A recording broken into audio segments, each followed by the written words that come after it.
Happy Hebdo. Happy Hebdo. Le condensé des informations de la semaine.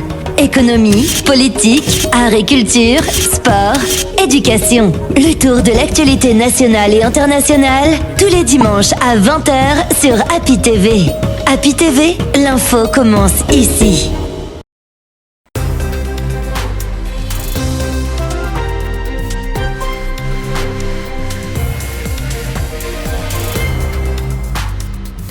Vous faites bien de choisir Happy TV pour vous informer. Merci pour votre fidélité et bienvenue dans cette rétrospective de l'actualité de la semaine. Au sommaire, l'artiste Guélike Kourimadi a rendu un vibrant hommage aux hommes de médias au lendemain de la sortie de son double album. Le motif de cet acte, c'est dans cette rétrospective. Et puis la nouvelle équipe de l'ONASIG, en collaboration avec Canal+, était face à la presse cette semaine pour faire le point sur une série de formations et de renforcement de capacités des professionnels du cinéma. Les Échos, c'est dans ce journal. Le sélectionneur Kabadiawara a dévoilé la liste des joueurs de la double sortie du Sili National. Réaction à suivre dans cette édition. Voici pour les titres. Les détails, c'est dans un instant.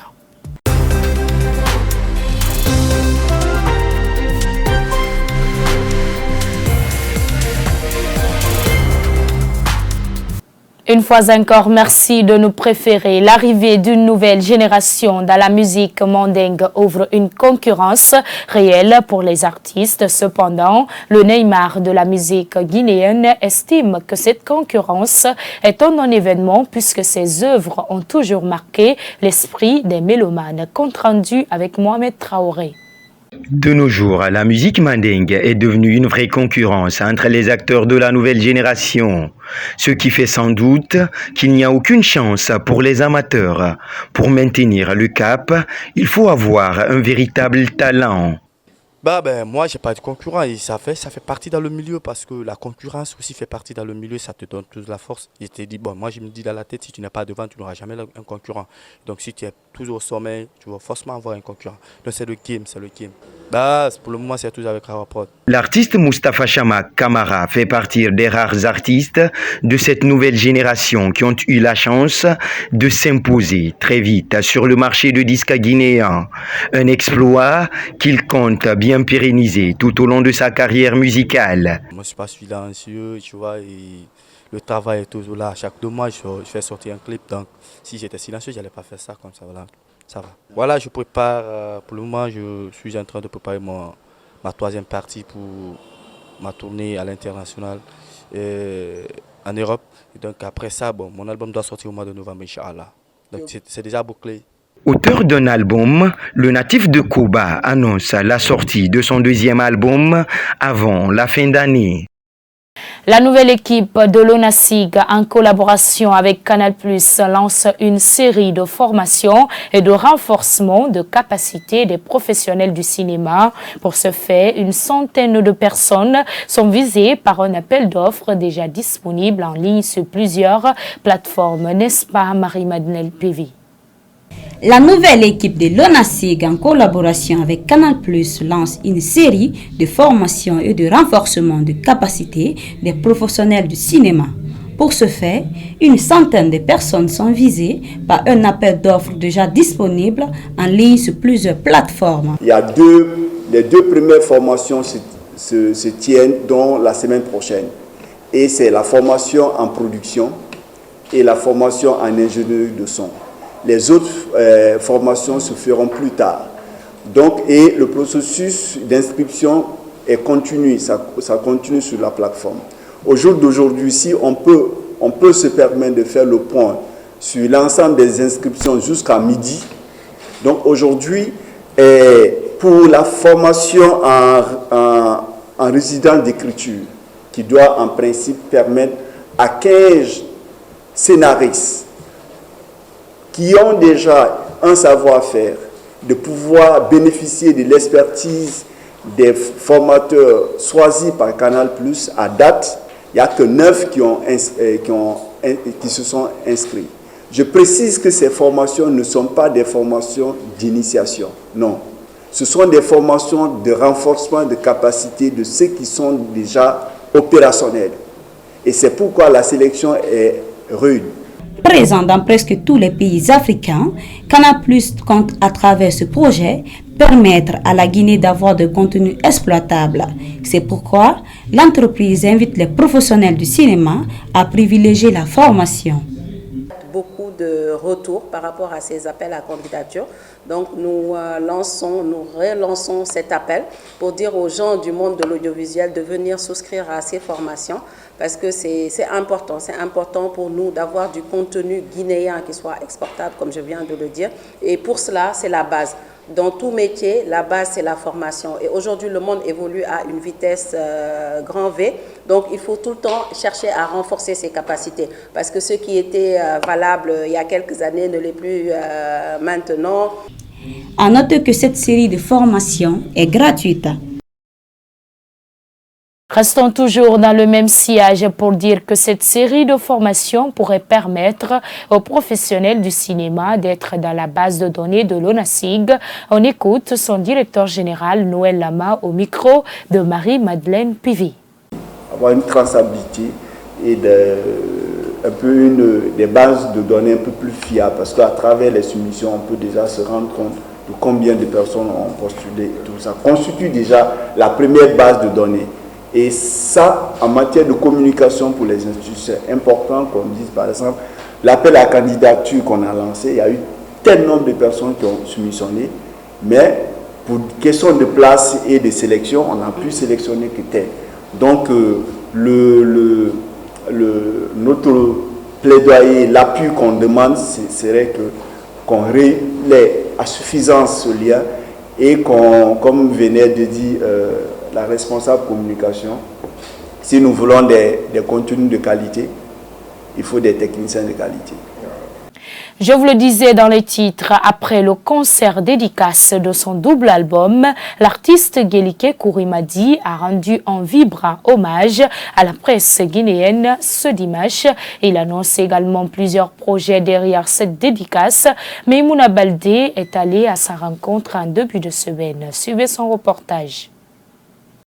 L'artiste Guélike Kourimadi a livré un des meilleurs concerts de sa carrière musicale à l'occasion de la sortie de son double album le samedi 27 mai dernier.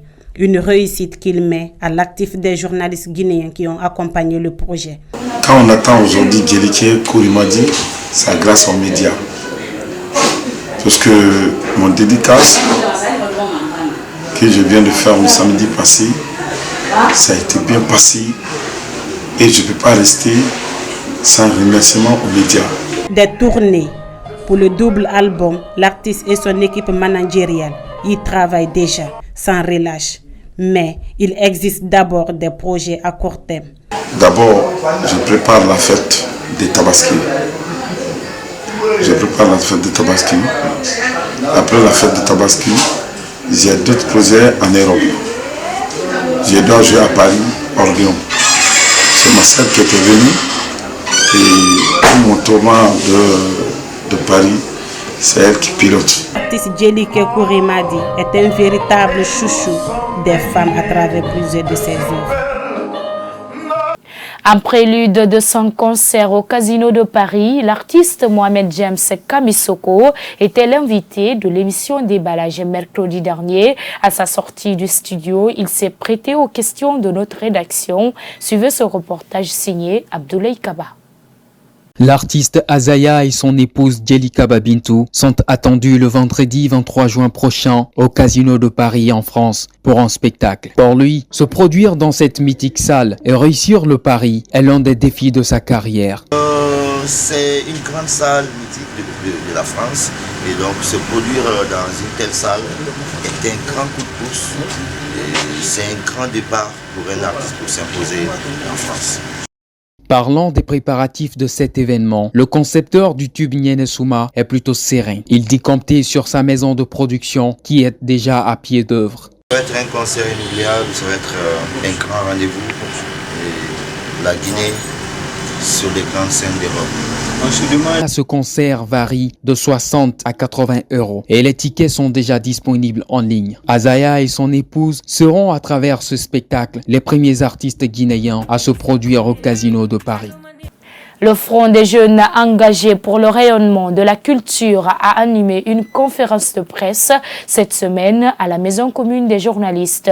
L'objectif était de dénoncer ce qu'il qualifie de mauvaise gestion de la culture par le ministre Bill de Sam et son équipe. Maïmouna Kondé était de la partie, suivez son compte rendu.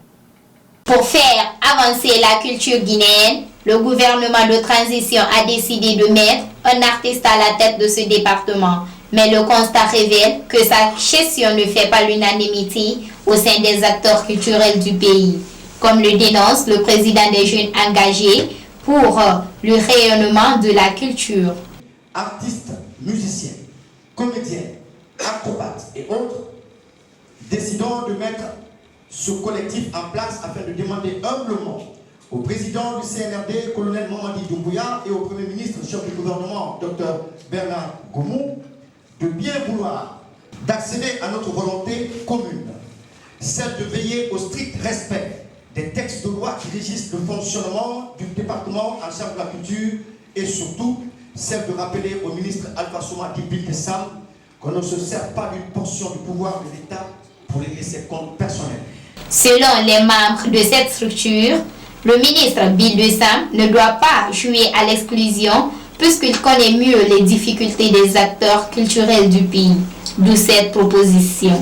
Pour qu'il y ait un changement positif, il faut qu'il y ait un changement positif. Il faut que le ministre Bill de Sam soit réceptif. Il faut qu'il soit réceptif et qu'il y ait, comme l'a dit Doubéni, qu'il dialogue avec les artistes.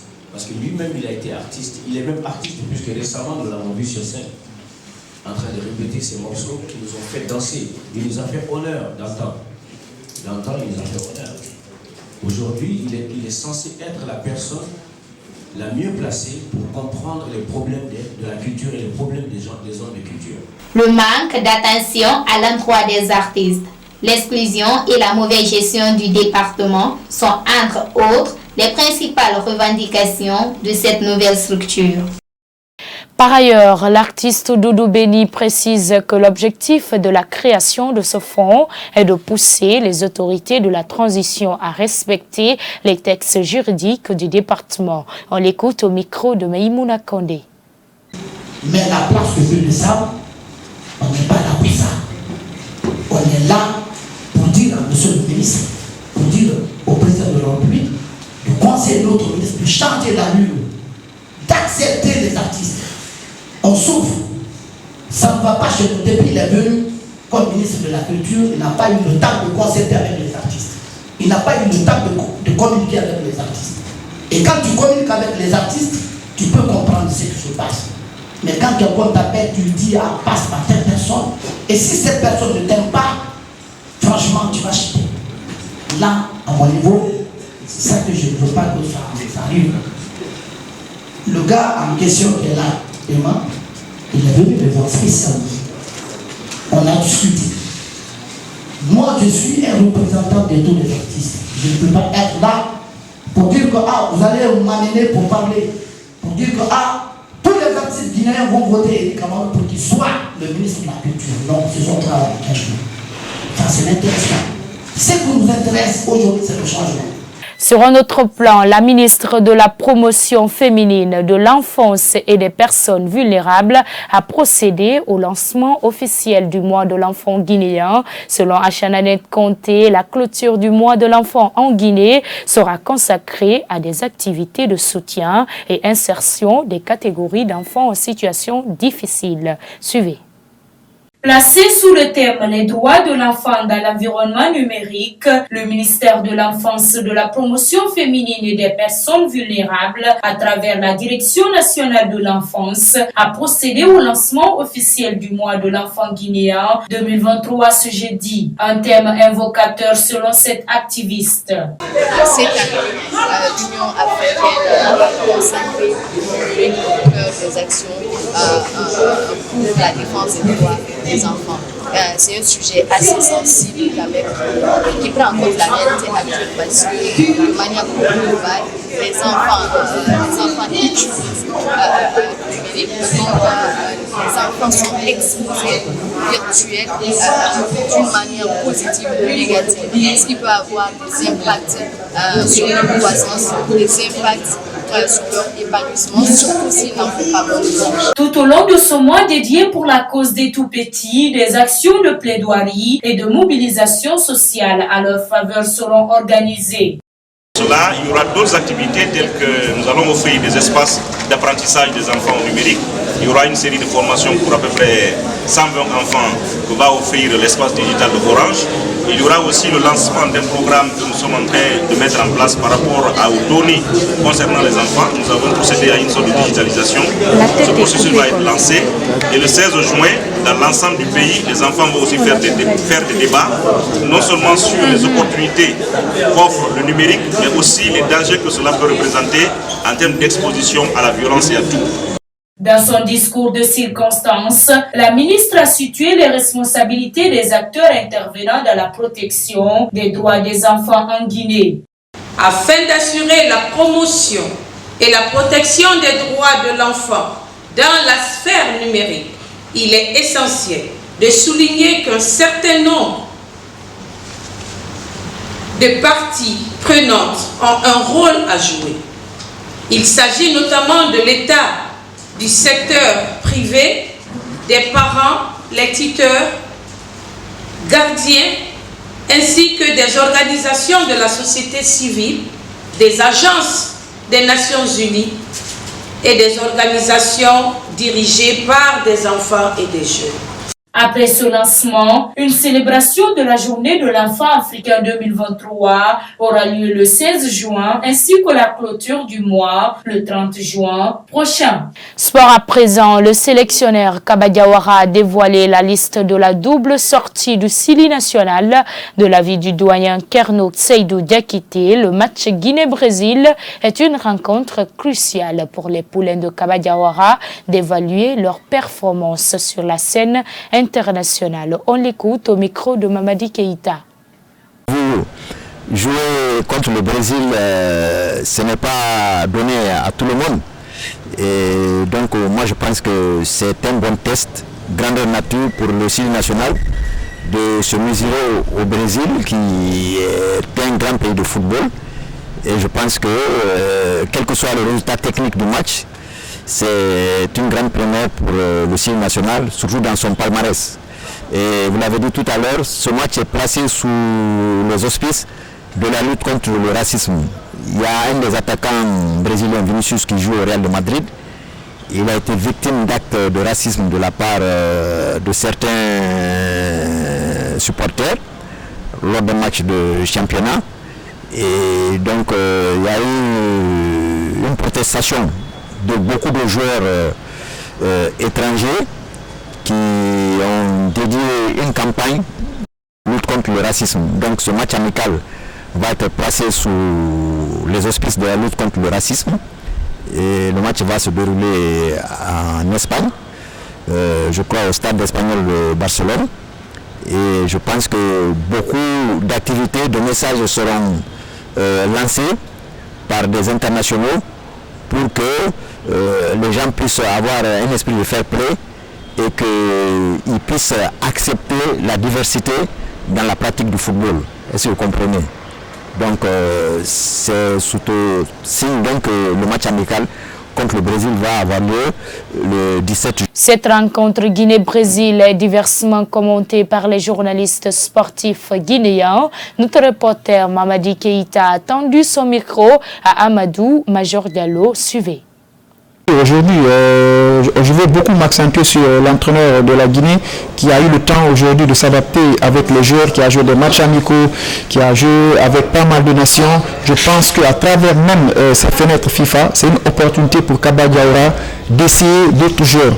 Mais si la Guinée se qualifie au niveau de cette Coupe d'Afrique des Nations, on n'est pas surpris, c'est une très grande nation de football sur le continent. On n'est pas novice dans cette compétition. C'est l'absence de la Guinée dans cette CAN qui va étonner les gens. Mais si la Guinée se qualifie, on ne va pas être étonné je pense que ça va être une deuxième expérience pour Kaba Diawara. C'est à lui de tirer les leçons parce qu'un entraîneur, ce qu'on attend de lui, ce sont les résultats. À ce niveau, il n'a plus d'arguments à placer. Il a eu le temps avec les matchs amicaux, il a eu le temps avec les éliminatoires. Lui-même, il est libre de sa sélection. C'est à lui aujourd'hui de prendre ses responsabilités. Si la Guinée progresse, c'est Kaba. Si la Guinée ne progresse pas, tout revient à l'entraîneur. Et voilà, mesdames et messieurs, c'est la fin de cette édition d'information qui vous a été préparée par l'ensemble de l'équipe de la rédaction et celle de l'équipe technique de Happy TV. Merci à vous, chers téléspectateurs, de l'avoir suivi. Très bonne soirée en compagnie de nos programmes. À très vite.